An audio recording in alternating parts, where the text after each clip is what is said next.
구독자 여러분, 오늘은 9월 30일 금요일 지금 저녁 7시에요.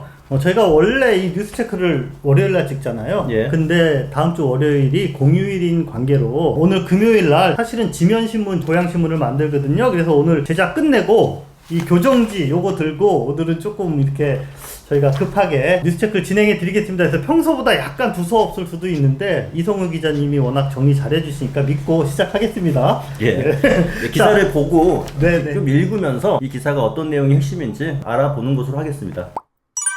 시장 취임 후 또 멈춰선 행정. 이번엔 행신동 평생학습관. 행신동의 평생학습관. 우선 여기가 어떤 데인지를 먼저 좀 얘기를 해주세요. 예, 서정초등학교 정문 바로 앞에 평생학습관이라는 것을 만드는 사업인데, 네. 이 사업이 이제 이재준 시장, 한준호 국회의원이 이제 같이 힘을 합쳐서 따낸 사업입니다. 국가 사업이라서 정부의 예산이 100억 가까이 네. 투입이 됩니다. 일반 시민들도 사용할 수 있고요. 또 하나는 장애인들이 같이 사용하는 그런 시설입니다. 그래서 문체부랑 보건복지부가 각각 그렇죠. 여기다 예산을 네. 줬다. 시설이 굉장히 커요. 수영장이 있고요. 동아리방, 강의실, 북카페 이런 일반 시민들이 집 근처에서 사용할 수 있는 아주 편리한 편의시설들이 다 이제 갖춰져 있는 그런 종합복지관 같은 약간 그런 느낌의 시설입니다. 가봤더니 이제 펜스 쳐져 있는 거 봤는데 네, 면적이 굉장히 좀 넓지 않나요? 그렇죠. 초등학교 울타리랑 거의 맞먹게 아주 넓은 사진만 찍어 왔거든요. 자, 근데 행신동 서정마을 주민들이 이게 완공되기를 지금 손꼽아 기다리고 있는 것 같은데 왜 중지시킨 겁니까? 전임 시장이 했던 사업이기 때문에 중지시키는 것 아니냐 좀 의심의 눈초리가 있죠. 지금까지 계속 전임 시장이 해왔던 사업들은 다시 검토해보자 그런 의사표현을 많이 하셨거든요. 근데 이것도 마찬가지긴 해요. 그러니까 센터 운영 계획이 아직 없으니까 운영 계획을 만든 다음에 착공하자라고 이제 시장님의 지시가 내려온 거죠. 부서에. 건물 다 지으면서 구체적인 운영 계획은 마련하면 되는 거 아닌가요? 예, 원래 이제 그럴 계획이었는데 지금 어디까지 와 있냐면은 시공사 선정을 바로 눈앞에 두고 있었습니다. 원래는 뭐 7월달 착공 이렇게 예정돼 있었는데 약간 한두 달 밀리면서 무기한 연기, 그러니까 언제 착공할지 모른다라고 부서는 하고 있거든요. 언제 시작될지 지금은 장담을 하기 어려운 상태죠. 자, 그러면은 지역 주민들의 반응 또는 지역 그 정치인들의 대응 어떤지 좀 짚어주세요. 기본적으로 거기가 약간의 분란이 있긴 했어요. 추진되면서 거기가 학교 정문 앞이다 보니까 차량들이 많이 다니면은 학생들이 좀 위험하다라고 해서 차량 진출입로를 바깥쪽으로 바꿔달라 이제 뭐 그런 의견까지 있어가지고 지구 단위 계획 변경까지 완료를 했거든요. 굉장히 어려운 행정 절차까지 다 끝낸 상황입니다. 이제 이런 상황에서 왜 이제 와서 발목을 잡느냐. 특히나 이제 뿌리 난 데가 한준호 국회의원이죠. 공들여가지고 2년 전에 이제 이미 다 지정이 됐고 딱 3만 뜨면 되는데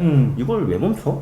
라고 이제 그런 반응이 있고요. 이혜림 의원이 주민들의 기대가 컸었는데 언제 시작할지도 모른다고 말을 하면 어떡하냐. 우리가 지금 그 비난의 화살에 맞게 생겼다. 이제 그런 불만들이 좀 있으시는 것 같아요. 자, 주민 여러분들도 혹시 이거에 대해서 의견이 있으시면은 저희 고양신문에 연락 주시고 댓글도 달아주시면 감사하겠습니다. 국민의힘 손동숙 의원의 시정질인데요. 30년간 독점 청소차 카르텔 30년 동안 어떤 사업을 독점했다. 이거 이상한데 이런 생각이 좀 드는데 무슨 내용이에요? 거리에서 보는 그 청소차, 쓰레기차 맞습니다. 지정 장소에 쓰레기를 모아두면 수거해 가는데 그 업체 고양시가 직영하지 않습니다. 당연히 업체를 위탁 계약해서 서비스를 하고 있는데 그 업체가 고양시에 지금 10개예요. 변하지 않고 계속 간다. 1993년입니다. 30년 동안 10개 업체가 들어오지도 않고 나가지도 않고 그대로 고양시랑 계약을 맺어가지고 서비스를 하고 있었던 거죠. 예전에는 또 어떤 문제가 있었냐면 수의 계약을 하다 보니까 수의 계약에 문제점이 드러났고 그 업체들의 원가 부풀리기로 세금을 더 뜯어가는 몰래 해가지고 이제 적발이 되기도 했어요. 그 사건이 있고 나서 공개 입찰 방식으로 바꿨거든요. 2달 전에 공개 입찰을 했는데 업체가 바뀌었느냐? 안 바뀌었습니다. 아니, 왜 공개 입찰을 하면 떨어지는 데가 있고 붙는 데가 있어야 되잖아요. 근데 왜 안 바뀌는 거예요? 우선 평가 점수가 다 높아요. 다 합격입니다. 무조건 합격이에요. 30년 동안 합격이에요. 그 다음에 신규 업체 진입 사실상 막아놨습니다. 업체가 새로 들어오려면 고양시는 3년의 경력이 필요하다. 영업 경력이 필요하다. 이렇게 잡아놓고 있기 때문에 신규 업체는 못 들어오는 거예요. 카르텔이라고 하죠, 이런 거를. 서비스 경쟁도 할 필요가 없고 뭐 품질 경쟁 당연히 할 필요 없어요. 그러다 보니까 청소 행위 행정에 대시민 서비스의 질이 하락할 수밖에 없다 점점. 형식적으로는 그런데 실제로 그런 고양시의 청소 서비스의 질이 좀 낮다, 문제가 있다 이런 지표도 혹시 있나요? 최근 2년간 청소업체들의 잘못된 행위들을 네. 적발을 해봤더니 472건이나 됐습니다. 어떤 쓰레기를 소각하는 데 있어서 적정 쓰레기가 아닌 다른 물질들이 막 섞여 있을 수 있는데 그런 것들이 적발이 많이 됐어요. 아. 그럼에도 불구하고 퇴출된 업체는 단 한 업체도 지금까지 없었다. 성남이랑 고양이랑 보통 비교를 하는데 성남의 청소차가 몇 대냐 확인해 봤더니 304대입니다. 그런데 고양시 162대. 그래요? 그러니까 2배 가까이 차이가 나죠. 인구수는 성남이 더 적어요. 청소 차량 한 대당 인구수 비교하면은 2배가 넘습니다. 실제로 더 차이가 네. 벌어지죠. 그러니까 이런 걸로 서비스의 질을 가늠해 볼 수 있죠. 그래서 이 문제를 강하게 지적하니까 그러니까 손동수 의원님은 퇴출을 못하는 건 어렵다는 건 알겠는데 신규 업체라도 들어오게 해서 차량 수도 좀 늘리고 해서 긴장감 있게 청소 행정을 하자 이런 제안을 했어요. 그래서 이동환 시장이 받아들였습니다. 그 문제를. 2년 뒤에 계약을 할 텐데 네. 그 계약에서는 공개 입찰은 지금 안 되니까 3년 경력이 필요하니까요. 뭐 사전 협의한 계약 이런 걸로 해서 30년 만에 어떻게든 바꿔보겠다라는 답변을 받아내긴 했어요. 이번 시정 질의는 성과가 있었다. 성과를 좀 내긴 냈다. 음. 이렇게 볼 수 있겠습니다. 시정질의 두 번째 관심 있는 내용, 이번에도 국민의힘 고부미 의원인데요. 전임 시장 나온 달력 사진 찢어달라. 제목이 약간 재밌습니다. 예. 전임 시장 그러면 이재준 시장 말하는 거예요? 이재준 시장의 사진이 달력이 있는데 네. 그 달력 사진을 찢어서 버려달라, 안 보이게 해달라. 고양시 공무원들이 하나씩 가지고 있는 달력입니다. 그러니까 업무용 달력이에요. 개인용 달력인데 사무직 같은 경우에는 보이지 않겠지만 대시민 서비스를 하는 예를 들어서 동사무소 같은 데 가면은 달력이 보이겠죠. 시민들이 보는 그 반대 방향에 사진이 있거든요. 고부미 의원이 그걸 봤던 모양입니다. 하필이면 또 이제 이동환 시장이랑 같이 있는 자리에서 봤다는 거예요. 고부미 의원 표현으로는 내가 보기에 부끄럽고 민망하더라. 라는 표현을 이제 하셨어요. 이재준 시장 때부터 있었던 제1부시장을 불렀다가 세워두고 이거 어떻게 생각하냐? 왜 이런 문제가 발생했냐? 네. 라고 원인을 물어봐요 먼저. 네. 원인을. 연초에 만들었고 연말까지 사용할 수밖에 없는 달력인데 새로운 시장님이 7월달에 취임했다 라고 간단하게 답하죠. 그 말씀을 듣고는 갑자기 고부미 의원님이 화를 내시더라고요. 이러니까 제1부시장님도 그만두라는 소리가 나오는 까닭이 아니겠죠. 부시장님, 도리가 무엇이라고 생각하십니까? 특별하게 예. 전임 시장, 그것도 다른 당의 시장 얼굴이 예. 지금도 고양시에 버젓이 있다. 이게 네. 눈에 상당히 거슬렸나 보네요. 네, 거슬렸던 것이고요. 그래서 그래서 어떻게 해야 돼요? 이거? 해결책을 제시를 합니다. 해결책이 뭐가 있을까요? 뭐 달력을 버려야 되나? 아니면 예. 또 새로 제작하긴 좀 그렇잖아요. 달력을 새로 제작하지 않고서도 해결 방안이 있다 하면서 달력을 들고 이미 나오셨어요. 1월 달처럼 이거를 8월 달 달력을 찢어 보십시오. 본인들이 달력에 예산의 낭비 없이 민원실을 바라보고 그 다음에 달력을 쓸 수 있습니다. 여기 이제 민주당 의원들이 나쁠 수 있죠. 왜냐면은 이제 민주당 전직 시장의 사진이 본회의장에서 찢는 공개적으로 느낌이. 뜯겨져 나갔으니까. 아. 그거는 팩트니까. 시정 질의가 좀 격에 맞지 않았다라는 의견을 내셨고요. 주제에 어울리지 않는 좀 개인적인 의견을 내신 것은 유감이다라고 표현하시면서 개인 달력을 찢는 지시를 받아들일 수 있겠느냐. 아. 뭐 이런 얘기도 하셨어요. 아무튼 네. 사소한 달력 문제에 신경 쓰기보다는 시정질의 좀 건설적인 얘기를 논의하는데 시간을 썼으면 좋겠다라고 말씀하시더라고요.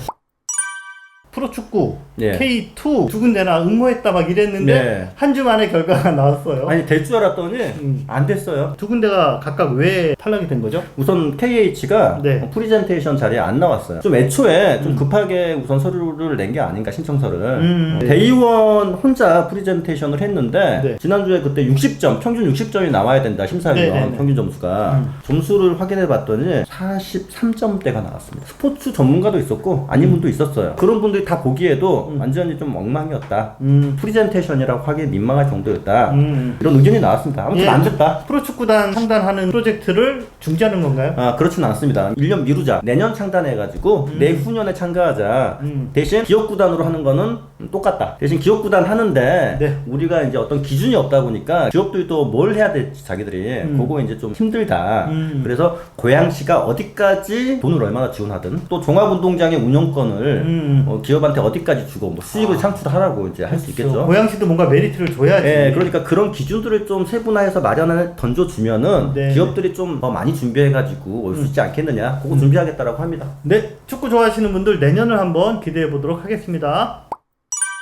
민주당 이재명 대표 측근들에 대한 수사가 좀 진행되고 있는데 최근에 그 측근 중에 한 분이 계속 뉴스에 나오고 있어요. 이화영 킨텍스 대표. 아, 근데 뉴스에는 킨텍스 대표라고 나오지 않고 전 부지사 이렇게 그렇죠. 나오죠. 예. 예, 그래서 그 이화영 씨가 고양시에 관련이 있는 사람이다라는 것을 저희가 좀 네, 알려드리려고 그거 짚어드리려고. 이화영 대표가 이제 구속이 되면은 킨텍스 대표 자리가 이제 공석이 되는 건지 그거 궁금한데. 지금은 일단은 구속은 됐지만 아직 예. 형이 확정되지 않은 단계이기 때문에 업무가 공백이 있지만 해임이거나 이런 게 결정된 건 아닙니다. 법적 판결이 정확하게 내려지면 내용에 따라서 사임, 자진 사임할 수도 있고 아니면은 예. 해임될 수도 있고 그 다음에 이제 뭐 대표이사를 공식으로 다시 공모하거나 이런 절차를 밟을 수가 있겠죠. 대표가 누가 오게 될지 이것도 이제 관심일 텐데 어떤 사람들이 올 수 있느냐 확인해 봤더니 저희 킨텍스가 코투라, 네. 경기도, 고양시 이렇게 세 개의 기관이 지분을 가지고 있잖아요. 네. 그런데 제일 힘이 센 데가 코투라 경기도예요. 사실 고양시에 있지만 고양시는 좀 힘이 약합니다. 네. 그러다 보니까 코투라 사람 아니면 경기도 사람이 지금까지 번갈아 왔거든요. 맞아요. 이번에는 정부기관인 코트라가 오게 될지 아니면은 경기도면은 지금 민주당 쪽이잖아요. 민주당에서 보낼지 이거 나중에 사람이 바뀌더라도 어느 쪽에서 오게 될지 이것도 관심사가 될 것 같습니다. 네, 이번 주 3면 특집기사 남동진 기자가 썼는데 4명의 주민자치회 위원들을 인터뷰를 했네요. 어떤 내용이죠? 주민자치위원회가 예. 올해부터 본격적으로 주민자치회, 그러니까 권한도 좀 더 커지고 이름은 짧아졌지만 권한이 커졌네요. 그렇죠. 결정권도 많이 생기고 이제 명실상부하게 이제 풀뿌리 민주주의 체제로 좀 바뀌었는데 30대, 40대의 젊은 주민자치위원들이 나름대로 열심히 활동을 하고 계시더라. 예. 그래서 3040 주민자치회 위원 4분을 예. 남동진 기자가 만나서 자, 어떤 경위로 주민자치위원이 되셨느냐 또는 어떤 걸 맡고 계시느냐 소감은 어떠냐 뭐 이런 거를 인터뷰를 좀 이렇게 길게 진행을 했습니다. 젊은 전문성이나 에너지나 보태져서 앞으로 주민자치회가 좀 잘 성장했으면 좋겠다. 네, 이런 의견들을 많이 내주셨습니다. 관심 있는 분들은 고양신문 3면 그리고 저희 온라인 고양신문의 기사를 찾아보시기 바랍니다. 진보당이 얼마 전 고양시청 앞에서 기자회견을 했어요. 기자회견 내용을 보니까 소당동에 있는 공공임대 이동환 시장 못하게 하느냐 이 사업 진행하게 해달라라는 구호네요. 맞습니다. 진보당은 이름에서 느껴지시는 것처럼 상당히 진보적인 의제 이런 데 민감하고 일관되게 견지해온 그런 정당인데요. 소당동 임대주택 요거는 뭐냐면은 기존에 있는 건물을 예. 시가 매입해서 하는 게 아니라 예. 임대주택 용도로 시가 소규모 100세대 예. 요 주택을 이렇게 짓는 거예요. 용도는 청년 신혼부부에게 시세의 50에서 80% 그러니까 아주 저렴한 예. 그러니까 지금 집 문제로 이렇게 주거 문제로 고민을 하고 있는 청년과 신혼부부에게는 예. 상당히 매력이 있는 이제 이런 정책이죠. 그러니까 뭐 세대수가 100세대면 많은 건 아니지만 시가 이거를 적극적으로 이렇게 하고 있다라는 정책적인 지향이 되는 그런 예. 거였는데 지금 또 이동환 시장이 좀 맡고 있는 것 같아요. 예, 그러니까 5월 달에 민간 사업자 공모를 진행했는데 그 공모가 취소가 됐네요. 그렇죠. 시장 지시로. 네, 그렇습니다. 이동환 시장의 그런 정책 기조가 임대주택에 대해서 축소시키고 예. 또 그걸 위축시키는 이런 정책이 반복이 되고 있거든요. 성사혁신지구에도 공공임대 사업을 빼라 이런 지시도 좀 했었고 장항지구 공공임대주택 비율도 축소해라 예. 네, 이런 이야기도 있었고요. 국토부 등의 고양시 주요 주택지구 공공임대 비율을 축소해달라라고 국토부에 요청하기도 했어요. 아주 노골적으로 예. 임대주택이 들어오는 거를 불편해한다 예. 이런 행보를 계속 보이고 있으니까 예. 또 청년과 신혼부부를 대상으로 한 소당동 임대주택 무산되지 않도록 예. 진보당에서 이렇게 강한 목소리를 낸 것 같아요. 예, 이제 여기에 반대 목소리를 내는 분들도 분명히 있을 거예요. 그러니까 그러겠죠? 이동환 시장을 추종하시는 분들 중에는 네네. 뭐 공공임대주택이 들어오면은 우리 집값 떨어진다, 동반 하락한다 이런 주장을 하고 계시는데 지금 따지고 보면은 청년하고 신혼부부를 위한 그런 주택이라서 그분들의 자녀들이 들어갈 수 있는 그런 주택이 우리 주변에 많아져야 될 텐데 네네. 그런 것을 오히려 막고 있는 주장이 맞지 않을까라는 저는 그런 생각도 해봅니다. 네, 그리고 지난 여름에 이제 폭우로 반지하에 사는 분들의 실태, 주거난 이런 것도 이야기가 많이 됐잖아요. 그렇죠. 그런 걸 해소하기 위해서는 이분들을 뭐 아무데도 없는데 무작정 지하에서 올라오라라고 할 수는 없잖아요. 예. 그분들이 들어갈 수 있는 그런 주택들을 확보를 하고 그렇게 이주를 해야 되는 거잖아요. 그러니까 사고가 날 때는 그런 목소리를 내는데 행정은 오히려 거꾸로 간다. 그렇죠. 이러면은 좀 이거는 문제가 있지 않나. 필요는 한데 그게 고양시는 안 돼. 뭐 이제 그런 입장을 취하시는 분들이 간혹 있기 때문에 한번 말씀드려봤습니다. 기자들이 취재한 거를 바탕으로 어떻게 보면은 평소보다 좀 더 좀 날것의 생생한 뭐 이런 목소리를 전해드렸다라고도 생각이 되니까요. 자, 여러분들 고양시문 뉴스체크 앞으로도 재미있게 응원해 주시기 바랍니다. 감사합니다. 감사합니다.